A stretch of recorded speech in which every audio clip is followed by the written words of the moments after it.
повторя клипа от прекрасното слънце, което грее днеска на 8 април 2026 година.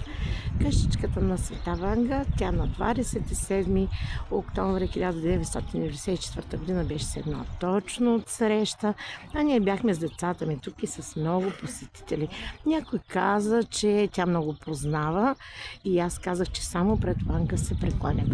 Обръщайки се с голяма сила към храм Света Петка Българска отсреща и към небето, ето този небесен, не бих казала точно отрязък, но небесна прекрасна част крие една голяма тайна.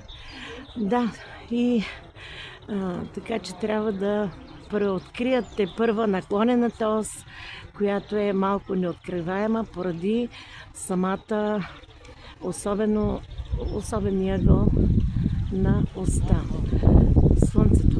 Слънцето и неговото стоене, въртенето на планетата Земя в определени времеви интервали определят много важни неща за човечеството, за живота като цяло, цялата природа.